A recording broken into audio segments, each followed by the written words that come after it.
ہیں کہ کوفہ والوں نے کوفیوں نے دغا کر دیا ہے، کوفہ والوں نے دھوکہ دے دیا ہے۔ امام مسلم بن عقیل پہلے یہ خط لکھ چکے تھے امام حسین رضی اللہ تعالیٰ عنہ کو، وہ جب خطوط امام حسین رضی اللہ تعالیٰ عنہ کے پاس جب پہنچ جاتے ہیں، امام مسلم بن عقیل رضی اللہ تعالیٰ عنہ کو کوفیوں والوں نے مل کر حضرت امام مسلم بن عقیل رضی اللہ تعالیٰ عنہ کو شہید کر دیتے ہیں۔ انا للہ و انا الیہ راجعون۔ عزیزان ملت اسلامیہ، کس طرح یزیدیوں نے کوفیوں نے دھوکہ دڑی کیا ہے، دغا بازی کیا ہے۔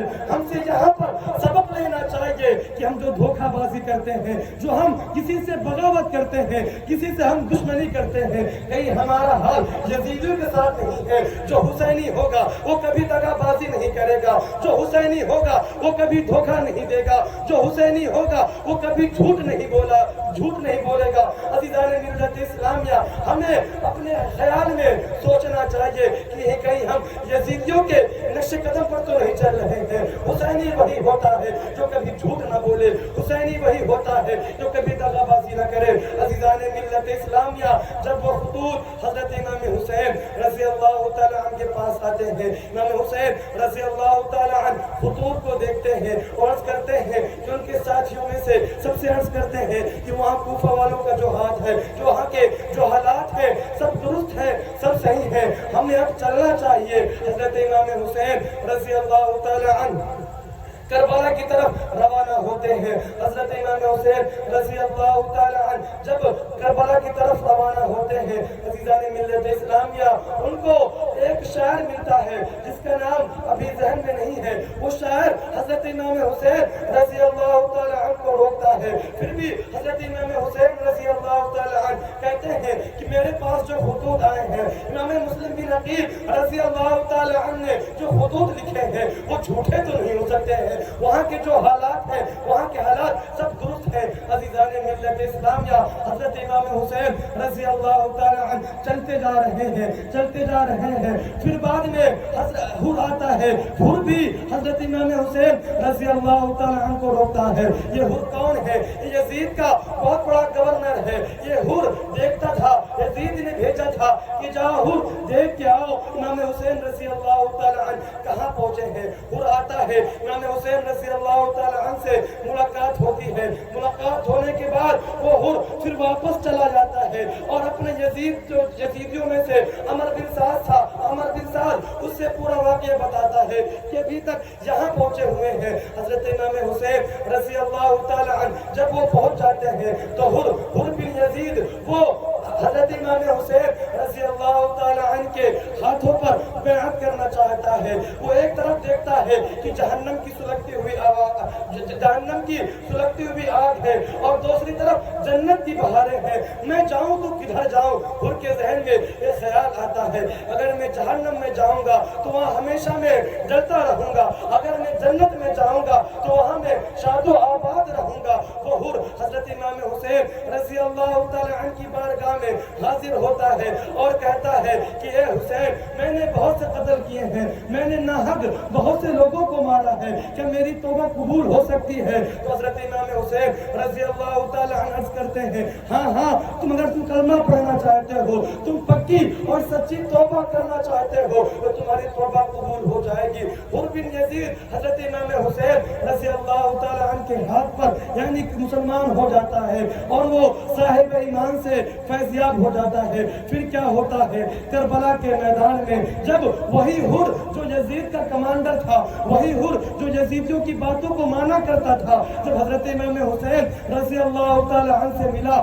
تو ایک بار دیدار کرنے پر وہ بار یہ سوچتا رہا کہ حضرت امام حسین رضی اللہ تعالیٰ عنہ کا دوبارہ دیدار ہو جائے اور میں مسلمان ہو جاؤں۔ حضرت حر پہلے یہ حر بن یزید تھا، جب وہ کلمہ پڑھ کر مسلمان ہوا تو عزیزان ملت اسلامیہ یہ حر بن یزید رضی اللہ تعالیٰ عنہ ہو گیا۔ کیوں ہو گیا؟ اس کی وجہ یہ ہے کہ پہلے وہ قتل کرتا تھا، صرف اس کا نام حر بن یزید تھا، جب وہ دائرہ اسلام میں داخل ہوا ہے تو رضی اللہ تعالیٰ عنہ ہو گیا ہے، اللہ رب العزت اس سے راضی ہو گیا ہے اور وہ اللہ رب العزت سے راضی ہو گیا ہے۔ عزیزان ملت اسلامیہ کربلا کے میدان میں جب حضرت امام حسین رضی اللہ تعالیٰ عنہ پہنچتے ہیں اور یزید پھر کہتا ہے حضرت امام حسین رضی اللہ تعالیٰ عنہ سے کہ آپ مجھ سے بیعت کر لیں تو میں آپ کو چھوڑ سکتا ہوں، یا آپ مجھ سے جنگ و قتال کریں یا مجھ سے راضی ہو جائیں۔ حضرت امام حسین رضی اللہ تعالیٰ عنہ عرض کرتے ہیں کہ میں آپ کی ہاتھ پر کبھی بیعت نہیں کر سکتا، ہمیں اگر اپنا سر دینا ہو تو اپنے سر کو دے دیں گے، کبھی ہم نانا سے اپنی نانا سے دغا بازی نہیں کریں گے، ہم اپنے سر کو دے سکتے ہیں مگر کبھی آپ کے ہاتھوں میں بیعت نہیں کر سکتے ہیں۔ اب یزید اپنی طرف سے فوجیوں کو بھیجتا ہے، ان کے قافلے والے آتے ہیں، ادھر سے حر بن یزید جو ادھر تھا، حر بن یزید رضی اللہ تعالی عنہ وہ جاتے ہیں اور یزیدیوں کو کئیوں کو وصل جہنم کرتے ہیں۔ پھر کیا ہوتا ہے، حر بن یزید رضی اللہ تعالی عنہ جام شہادت نوش فرما لیتے ہیں۔ انا للہ و انا الیہ راجعون۔ عزیزان ملت اسلامیہ، ابھی یہ وقت چل ہی رہا ہے۔ حضرت حر بن یزید رضی اللہ تعالی عنہ کے بعد ایک نام حضرت وہب بن عبداللہ کلبی ہے، جن کی شادی ابھی 17 دن ہونے پائے تھے۔ انہوں نے عرض کیا، ان کی ماں کی تمنا تھی کہ جب حضرت امام حسین رضی اللہ تعالی عنہ کربلا کے میدان میں جائیں تو میرا بیٹا بھی حضرت امام حسین کے نام پر شہید ہو جائے، میری یہی تمنا ہے۔ وہ آتی ہے اور اپنے بیٹے سے کہتی ہے، اے وہب بن عبداللہ کلبی، میری یہ تمنا ہے کہ آپ جا کر کربلا والوں کے ساتھ جائیں اور کربلا کے میدان میں شہید ہو جائیں۔ وہ کہتا ہے کہ امی جان، ابھی تو میری شادی کے 17 دن ہونے پائے ہیں، میں پہلے اپنی زوجہ سے پوچھ کر آتا ہوں، اگر وہ اجازت دیتی ہے تو میں جنگ کربلا میں چلا جاؤں گا۔ عزیزان ملت اسلامیہ، وہب بن عبداللہ کلبی رضی اللہ تعالی عنہ اپنی زوجہ کے پاس آتے ہیں، عرض کرتے ہیں، اے میری پیاری زوجہ، ابھی شادی کے 17 دن ہونے پائے ہیں، میری ماں کی یہی تمنا ہے کہ میرا بیٹا حضرت امام حسین رضی اللہ تعالی عنہ کے نام پر شہید ہو جائے۔ تو وہ جو زوجہ تھی وہ عرض کرتی ہے، جب آپ کی ماں نے کہا ہے تو میری بھی یہی تمنا ہے کہ آپ جائیے جنگ کربلا میں حضرت امام حسین رضی اللہ تعالی عنہ کی طرف سے جنگ لڑیے اور یزیدیوں کو واصل جہنم کریے۔ حضرت وہب بن عبداللہ کلبی رضی اللہ تعالی عنہ اپنی زوجہ سے کہتے ہیں، ہاں مجھے معلوم ہے کہ تم نے اپنے ماں باپ کو میرے لیے چھوڑا ہے، ہاں مجھے معلوم ہے کہ تم نے اپنے چاچا کو اپنی چاچی کو میرے لیے چھوڑا ہے، اپنے بھائیوں کو اپنے بہنوں کو اپنے رشتہ داروں کو میرے لیے چھوڑا ہے۔ کیا ہی نیک وہ عورت رہی ہوگی وہ جو جنگ کربلا میں جانے کے لیے اجازت دے دیتی ہے۔ حضرت وہب بن عبداللہ کلبی رضی اللہ تعالی عنہ یزیدیوں کے کربلا کے میدان میں یزیدیوں کو یہاں تک آتا ہے کہ 40 یزیدیوں کو اکیلے حضرت وہب بن عبداللہ کلبی رضی اللہ تعالی عنہ واصل جہنم کرتے ہوئے نظر آتے ہیں۔ پھر ایک تیر حضرت وہب بن عبداللہ کلبی رضی اللہ تعالی عنہ کے پیشانی پر یعنی پیچھے یعنی گردن کے پاس لگتی ہے اور حضرت وہب بن عبداللہ کلبی رضی اللہ تعالی عنہ گھوڑے سے گر جاتے ہیں اور وہیں پر وہ جان شہادت نوش فرما لیتے ہیں۔ انا للہ و انا الیہ راجعون۔ پہلے حضرت امام حسین کے جو ساتھی تھے، جو ان سے محبت کرنے والے تھے، پہلے وہ انہوں نے اپنی جانیں قربان کی ہیں حضرت امام حسین رضی اللہ تعالی عنہ کے نام پر۔ حضرت امام حسین رضی اللہ تعالی عنہ عرض کرتے ہیں کہ میرے ہوتے ہوئے میں کیسے دیکھ سکتا ہوں کہ آپ لوگ شہید ہو اور میں کھڑا ہوا رہوں، یہ میری غیرت گوارا نہیں کرتی ہے۔ تو جو ان کے ساتھیوں میں سے تھے، ایک صحابی رسول تھے، وہ عرض کرتے ہیں، اے حسین، تم میرے حضور کے تم نواسے ہو، میں کیسے دیکھ سکتا ہوں کہ میں کھڑا رہوں اور حضور کا نواسا شہید ہو جائے۔ عزیزان ملت اسلامیہ، سب سے پہلے جو ان کے ساتھیوں میں سے تھے، پہلے وہ جاتے ہیں اور سب کو واصل جہنم کرتے ہوئے نظر آتے ہیں۔ پھر اس کے بعد جب ان کے ساتھیوں میں سے قافلے میں سے سارے جو ساتھی تھے، جب وہ ایک ایک کر کے ایک کے بعد دیگر شہید ہو جاتے ہیں، پھر حضرت امام حسن کے بیٹے حضرت امام قاسم رضی اللہ تعالی عنہ کی باری آتی ہے۔ حضرت امام قاسم رضی اللہ تعالی عنہ بار بار اپنے بیٹے سے اپنے چچا جان سے عرض کرتے ہیں اے چچا جان اب مجھے جانے دیجئے، مجھے اجازت دے دیجئے کہ میں جگہ کربلا میں جاؤں اور جو یزیدیوں کو میں واصل جہنم کروں۔ حضرت امام حسین رضی اللہ تعالیٰ عنہ عرض کرتے ہیں کہ تم میرے بھائی کی نشانی ہو، میں کیسے آپ کو جانے دے سکتا ہوں کربلا کے میدان میں آپ کو کیسے اجازت دے سکتا ہوں؟ حضور حضرت امام حسین رضی اللہ تعالیٰ عنہ نے اجازت نہیں دے رہے ہیں، بار بار وہ اصرار کر رہے ہیں، بار بار وہ رو رہے ہیں کہ اے بھائی، اے میرے چچا جان آپ مجھے اجازت دے دیجئے۔ جب وہ بار بار اجازت نہیں دیتے ہیں، حضرت امام قاسم رضی اللہ تعالیٰ عنہ ان کے والد گرامی نے وصیت فرمائی تھی کہ جب تم کسی بہت بڑی مصیبت میں پھنس جانا، بہت بڑی آزمائش میں پھنس جانا، تو میری یہ وصیت ہے اس کو تم اپنے بازو میں باندھ لو۔ جب تم کوئی مصیبت میں پھنس جانا تو دیکھنا اس وصیت کو کھول لینا اور حضرت امام حسین رضی اللہ تعالیٰ عنہ کے پاس لے جانا۔ جب وہ وصیت کو حضرت امام قاسم رضی اللہ تعالیٰ عنہ اپنے ہاتھوں سے کھولتے ہیں اور حضرت امام حسین رضی اللہ تعالیٰ عنہ کے پاس لاتے ہیں اور کیا دیکھتے ہیں کہ جب میرا بھائی امام حسین جب کربلا کے میدان میں پریشان ہوگا تو تم اس سے پہلے اپنی جانیں حضرت امام حسین رضی اللہ تعالیٰ عنہ کے نام پر قربان کر دینا۔ حضرت امام قاسم رضی اللہ تعالیٰ عنہ جب اجازت پا جاتے ہیں تو حضرت امام حسین رضی اللہ تعالیٰ عنہ اپنے بھائی کا امامہ شریف حضرت امام قاسم رضی اللہ تعالیٰ عنہ کے ساتھ باندھتے ہیں اور اپنے ہاتھوں میں تلوار لیتے ہیں اور کربلا کے میدان میں نکل جاتے ہیں۔ یزیدی دیکھتے ہیں یہ کون آ گیا ہے کہ جس کے ہاتھوں میں جو بڑا ہی خوبصورت نظر آ رہا ہے، بڑا ہی خوبصورت نظر آ رہا ہے۔ عزیزان ملت اسلامیہ، حضرت امام قاسم رضی اللہ تعالیٰ عنہ بار بار عرض کرتے ہیں ہے کوئی جو آ کر مجھ سے مقابلہ کرے، ہے کوئی کہ جو مجھ سے آ کے جنگ کرے۔ عزیزان ملت اسلامیہ، کس کی جرات نہیں ہوتی ہے؟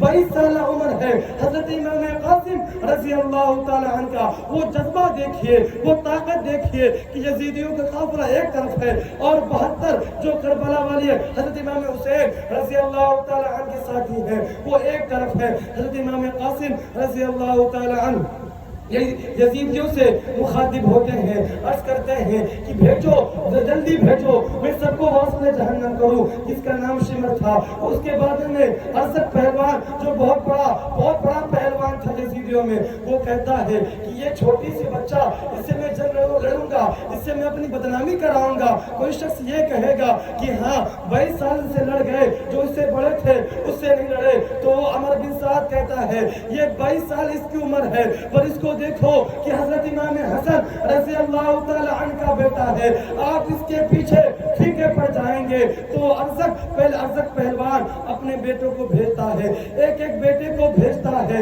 سب کو حضرت امام قاسم رضی اللہ تعالی عنہ واصل جہنم کرتے ہوئے نظر آتے ہیں۔ جب دوسرا جاتا ہے تو اس کو بھی قتل کرتے ہوئے نظر آتے ہیں، جب تیسرا جاتا ہے اس کو بھی قتل کرتے ہوئے نظر آتے ہیں۔ ارزق پہلوان غصے میں آ جاتا ہے کہ میرے تینوں بیٹے کو شہید کر دیا ہے، اب میں جاؤں گا، اب میں اس کو قتل کر کے آؤں گا۔ عزیزان ملت اسلامیہ، حضرت امام قاسم رضی اللہ تعالی عنہ جب ارزق پہلوان کو دیکھتے ہیں کہ تو پہلے ہی آ جاتا، تو نے اپنے بیٹے کو پہلے ہی قتل کروانا گوارا سمجھا اور تو نے یہ نہ سمجھا کہ میں پہلے جاتا اور مجھ کو قتل کر دیتا۔ عزیزان ملت اسلامیہ، حضرت امام قاسم رضی اللہ تعالی عنہ ارزق پہلوان سے کہتے ہیں کہ ذرا دیکھیے آپ کی جو ڈوری ہے وہ ڈھیلی ہے۔ عزیزان ملت اسلامیہ، ارزق پہلوان جھکتا ہے، حضرت امام قاسم رضی اللہ تعالی عنہ ان کے سر پر وار کر دیتے ہیں، ارزق پہلوان بھی واصل جہنم ہو جاتا ہے۔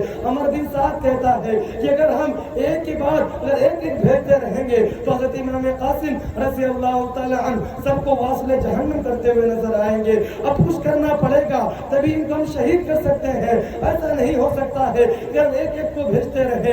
تو یہ ہے کون؟ یہ حضرت امام حسن رضی اللہ تعالی عنہ کا بیٹا